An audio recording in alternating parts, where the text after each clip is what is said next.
Hello everyone, आप सबका वांगशान bubble में फिर से एक बार बहुत बहुत बहुत स्वागत है।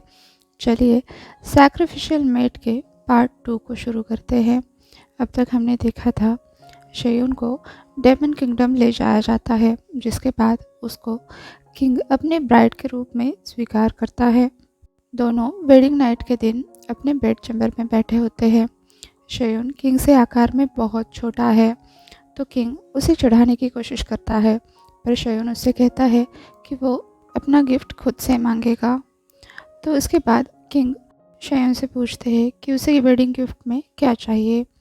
तब शेयुन कहता है कि मैं अपने सब्जेक्ट में घूमने के लिए जाना चाहता हूँ।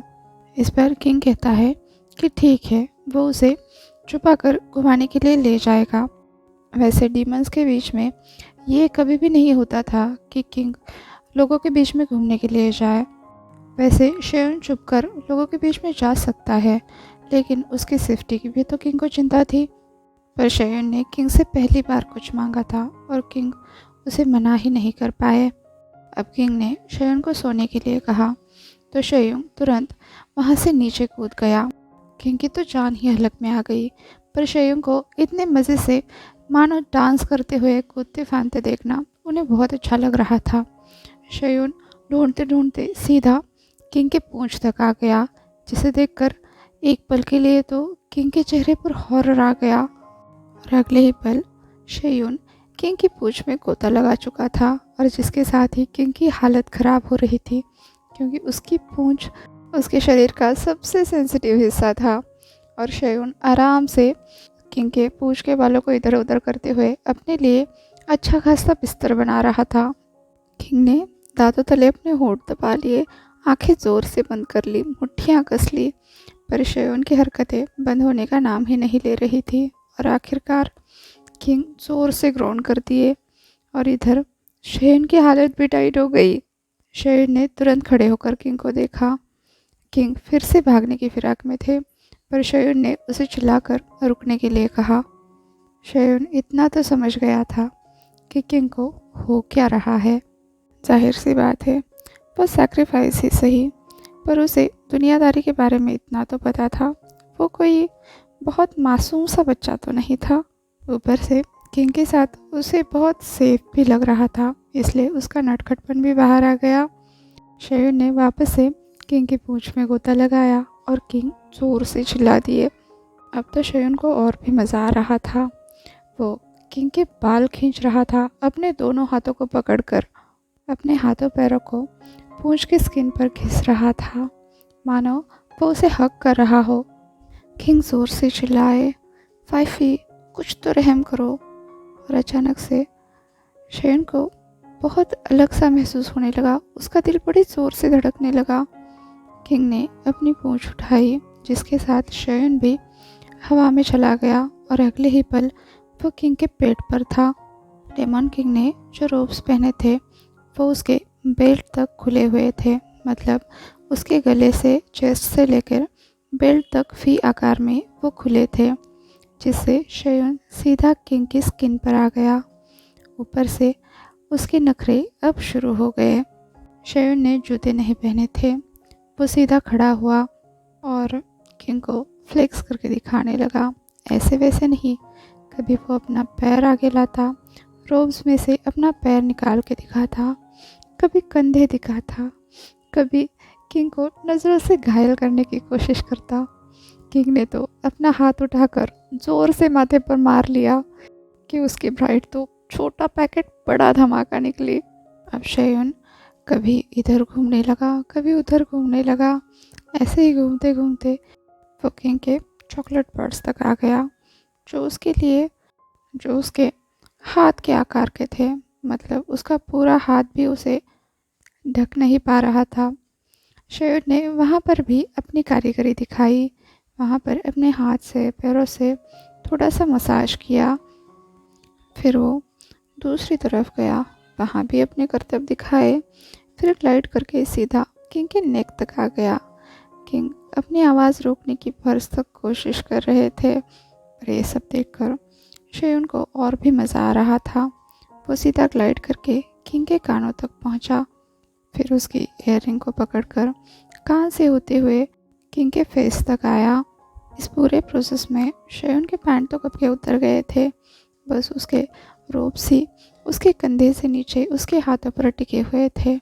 वो यहाँ वहाँ घूमते हुए किंग को लगातार रिझाया जा रहा था। उसने किंग के होठों पर आकर उन्हें बड़े प्यार से किस किया, माना कि वो होठ उसके हाथ जितने लंबे थे। मतलब वो अपने दोनों हाथ लगाकर भी उन होठों की दूरी तय नहीं कर पाता था। वो किंग के होठों के बालों से होते हुए उनके नाक तक गया, फिर आंखों तक। उसने अपने आप को किंग की आंखों में झांक कर देखा, मानो वो तालाब में अपना प्रतिबिंब देख रहा हो। फिर वो ऐसे ही नाचता गाता किंग के चेहरे पर घूमने लगा।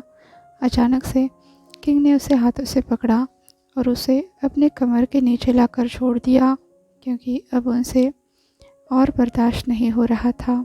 वहाँ पहुँचकर शयन को एक और शौक लगा, क्योंकि किंग ने भी अपने कपड़े उतार दिए थे। वो भी बस अपने आउटर रोब्स में थे। किंग का प्राइड शयन के हाइट से भी लंबा था और मानो वो शयन को सल्यूट कर रहा था। शयन ने अब फिर से अपना काम शुरू किया। वो वहाँ पर चलने लगा। अब किंग भी बेड रेस्ट से थोड़ा सा सटकर बैठ गए, जिससे शयन को अपना काम करने में आसानी हो।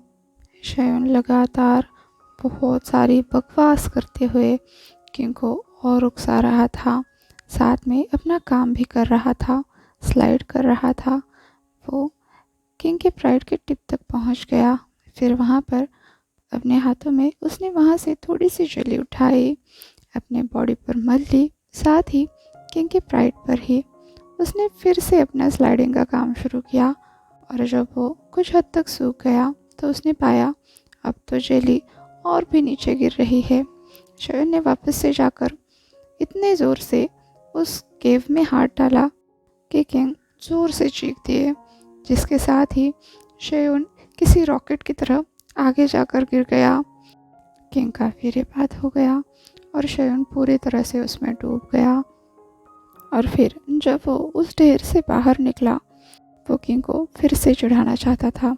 उसने अपना चेहरा पोंछ लिया, अपने बाल लहराए और कमर पर हाथ रखकर वो जैसे ही किंग को देखने लगा, उसने पाया किंग तो गायब हो चुके हैं। वहाँ पर बस उनके कपड़े पड़े थे। शयन चौंक गया और किंग को ज़ोर ज़ोर से आवाज़ देने लगा, पर तभी उसे सामने से आवाज़ आई, मैं यहाँ हूँ। अब शयन दौड़ते हुए उस तरफ गया जहाँ पर उसे आवाज़ आ रही थी, तो उसने पाया किंग के बेल्ट के नीचे दोनों तरफ पर्दे लगे हुए हैं, जो ऑब्वियसली उनके रोब्स थे, और उन पर्दों के बीच में कोई बैठा हुआ है। उसने बिल्कुल भी कपड़े नहीं पहने थे। शयन जब भागता हुआ उसके सामने गया तो वो बंदा बहुत बुरी तरह से शर्माने लगा, अपने आप को छुपाने लगा। शयन उसे देखकर बस देखता ही रह गया। उसके बिखरे हुए बाल जो घुटनों तक लंबे थे, और इस इंसान ने खुद को बालों से ही ढक रखा था। शयन तो बेशर्मों की तरह कमर पर हाथ रखकर उसे ऊपर से नीचे तक ताड़ रहा था। वो बंदा शयन के सामने सर झुकाकर खुद को छुपाते हुए खड़ा था। अचानक से शयन आगे बढ़ा और उस बंदे के ऊपर कूद गया। उसे गले से लगाते हुए शयन ने उसके चेहरे पर बहुत सारे किसेस किए और बोला, मुझे नहीं पता था गगा आप इंसान भी बन सकते हो। शयन ने उस गगा को गिरा दिया था। वो उसके ऊपर आ गया था। वो पर्दे रात की ठंडी हवा पर झूल रहे थे और उनके बीच में ये दोनों बिना कपड़ों के आपस में लिपट रहे थे। मतलब कभी शयन ऊपर तो कभी जीचोंग। हाँ, यही उसने अपना नाम शयन को बताया था। शयन तो अपने गगा के रूप पर इतना फिदा हो चुका था कि वो उसे छोड़ ही नहीं रहा था। लगातार किसेस किए जा रहा था, यहाँ वहाँ टच किए जा रहा था, उसे टीज किए जा रहा था, और जीचोंग की हालत ख़राब हो रही थी। शयन ने जीचोंग के बाल हाथ में पकड़े और उसे अपने चेस्ट पर ज़ोर से प्रेस करते हुए, जैसे कि वो उन्हें हक कर रहा हो, जीचोंग से कहने लगा, आपके बाल इतने लंबे कैसे हो सकते हैं? इतने लंबे तो मेरे भी बाल नहीं है, और मैं ब्राइड हूँ ना आपका, मेरे बाल लंबे होने चाहिए थे। जीचोंग को समझ नहीं आ रहा था कि वो अपनी इस बातूनी ब्राइड को कैसे चुप कराए। इसलिए उसने आखिरकार शयन को नीचे गिरा दिया, उसके ऊपर आ गया और उसके लिप्स कैप्चर कर लिए, ताकि अब कहीं जाकर शयन चुप हो जाए और जीजोंग को कुछ सोचने का मौका दे। क्योंकि अपने बॉडी में आए इस बदलाव से जीजोंग खुद हैरान था। किस ब्रेक करते ही शयन की बकवास फिर से शुरू हो गई। उसने कहा, क्या काका वहाँ से कंटिन्यू करना चाहते हैं जहाँ हमने ख़त्म किया था। जीजोंग तो सच में शयन को चुप कराना चाहता था, उसकी बकवास सुनने के बिल्कुल मूड में नहीं था। इसलिए उसने आखिरकार शयन की बात मान ली और वो फिर से शुरू हो गया। वैसे शयन जितना चिपचिपा हो चुका था, उसमें से आधे तक तो जीजोंग ने उसे साफ कर दिया था और बाकी का आधा हिस्सा अभी उसके काम आ रहा था। पर ऐसा लग रहा था जीजोंग से ज़्यादा शयन को जल्दी है। उनके प्यार का सिलसिला उस रात भर चलता रहा और एक बात उन दोनों के समझ में आई। जैसे ही किंग के शरीर से कोई फ्लूइड बाहर निकलता है, किंग अपना शेप शिफ्ट कर जाते हैं।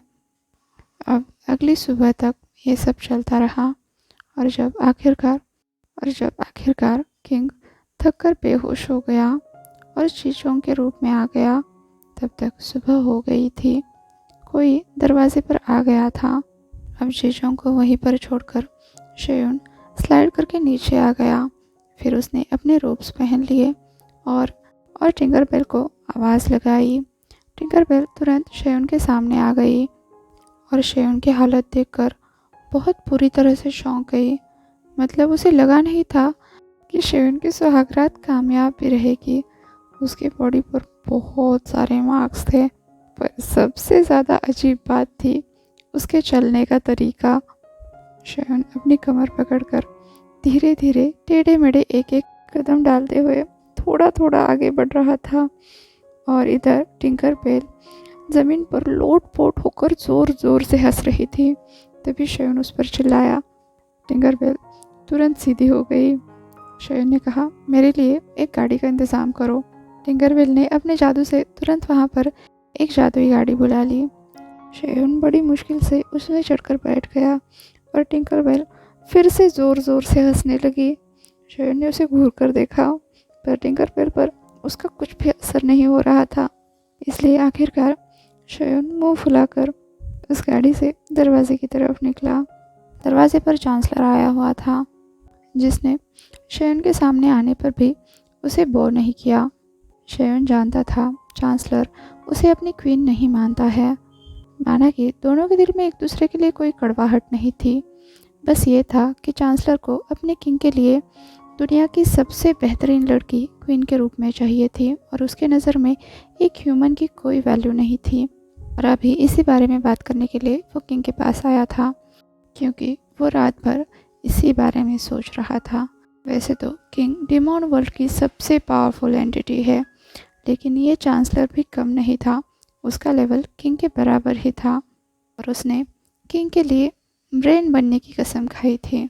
मतलब किंग के लिए जो भी हित में होगा वो सब कुछ चांसलर करेगा, चाहे किंग की मर्जी हो या ना हो।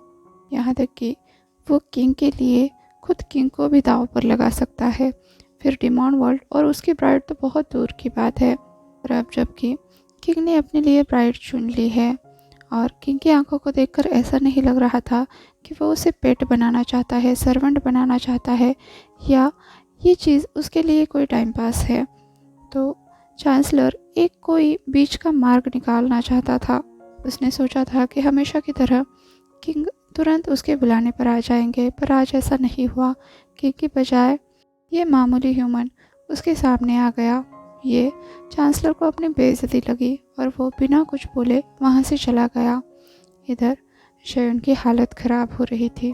उसने टिंकरबेल से कहा कि वो उसे तुरंत किंग के पास पहुँचा दे और टिंकरबेल ने तुरंत अपने मैजिक के ज़रिए शयन को वापस बेड पर पहुँचा दिया। अब शयन जीजोंग की बाहों में बड़े आराम से सो गया। अब जब दोबारा शयन की आँख खुली, किंग अपनी ताकत वापस से हासिल कर चुके थे। शयन का तो अभी भी दर्द के मारे बड़ा बुरा हाल था। तो किंग ने टिंकरबेल से कहकर टिंकरबेल से शयन के लिए खाना मंगवाया और अपने हाथों से शयन को खिलाया। फिर शयन ने किंग को याद दिलाया कि किंग ने उसे गिफ्ट देने की बात कही थी और शयन तो बाहर घूमना चाहता है और अभी उनके पास बहुत अच्छा मौका है क्योंकि आज किंग कोई काम तो नहीं करने वाले और चांसलर भी उसके पीछे नहीं पड़ेगा। इसलिए दोनों ने अब बाहर जाने का तय किया। लेकिन जी चोंग ने सबसे पहले शयन से ये कहा कि उन्हें अपना भेष बदलना होगा। इसलिए शयन ने जी चोंग के लिए एक बनी कॉस्ट्यूम चूज़ किया और जी चोंग ने शयन के लिए एक लायन वाला। वो कॉस्ट्यूम उनके बॉडी पर ऐसे फिट हो रहे थे जैसे मानो वो उनकी स्किन हो। अब जी चोंग शयन को एक होल के पास लेकर आया। ये किसी फर्नीचर के पीछे बना हुआ था और वहाँ पर कुछ खून भी पड़ा हुआ था। पहले तो शयन को लगा कि ये सब उन्हीं सैक्रिफाइसेस का खून है जिसे किंग ने अब तक खाया है। इसलिए उसे थोड़ा सा बुरा भी लगा क्योंकि कहीं ना कहीं उसकी एक चीज़ें भी किंग का खाना बन चुकी थी। पर अभी उसने इस बारे में किंग से कुछ नहीं कहा। उसका दिल थोड़ा सा भारी हो रहा था। फिर भी वो किंग के साथ अच्छा था, खुश था। अब वो वहाँ से होते हुए टनल के ज़रिए एक अंडरग्राउंड शहर में पहुँचे। वहाँ पहुंचकर शयन ने देखा कि वहाँ पर तो सारे इंसान ही हैं। मतलब वहाँ पर एक छोटा सा गांव बसा हुआ था जिसे देखकर जी चोंग खुद भी शौक में था क्योंकि अब तक उसने एक भी इंसान को खाया नहीं था। उसके लिए जो भी बलि लाए जाते वो उन्हें उसी होल के ज़रिए भगाया करता। लेकिन ये इंसान शायद डीमंस के डर की वजह से ऐसे अंडरग्राउंड शहर में रह रहे थे। अब जी चोंग और शयन ने उन्हें बिल्कुल डिस्टर्ब नहीं किया और वहाँ से वो ऊपर ज़मीन पर आ गए। शाम का वक्त था। दोनों भी मार्केट में घूम रहे थे, कुछ चीज़ें खा रहे थे, बहुत ही एंजॉय कर रहे थे।